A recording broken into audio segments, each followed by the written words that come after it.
আসসালামু আলাইকুম ভিউয়ার্স, লন্ডনমালা ভয়েসের পক্ষ থেকে স্বাগত জানাচ্ছি আপনাদেরকে। এখনকার একটি গুরুত্বপূর্ণ নিউজ, সেটি হচ্ছে গাড়ির নাম্বার প্লেট ক্লোন করে প্রায় 8,500 পাউন্ড জরিমানা করা হয়েছে এক গাড়ির ড্রাইভারকে। ইদানিং গাড়ির নাম্বার প্লেট ক্লোন করে অপরাধ প্রবণতা বেড়েই চলছে ব্রিটেনে।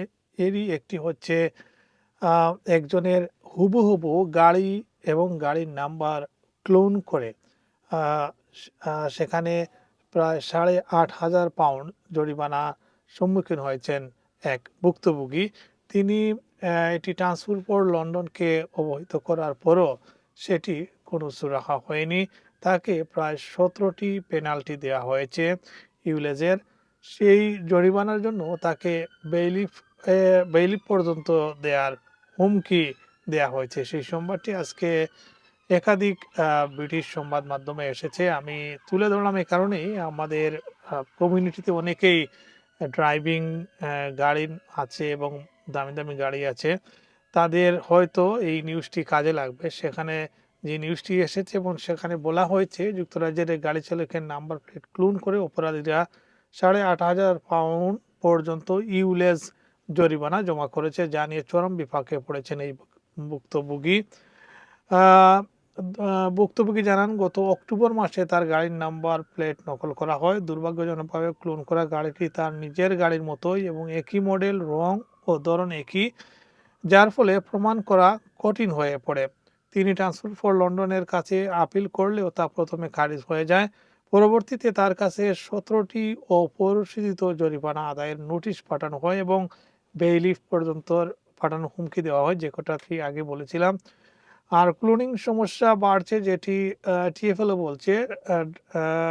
তাদের তথ্য অনুযায়ী গত বছর অর্থাৎ ডিবিএল এর তথ্য অনুযায়ী গত বছর গাড়ির নম্বর প্লেট ক্লোনিং 9% বেড়েছে। অপরাধীরা সাধারণত একই ধরনের গাড়িতে নকল নম্বর প্লেট লাগিয়ে ট্রাফিক জরিমানা, পার্কিং চার্জ এবং ক্লিন এয়ার জোন ফি এড়িয়ে যায়। এর কারণে ক্লোন করা গাড়ির কারণে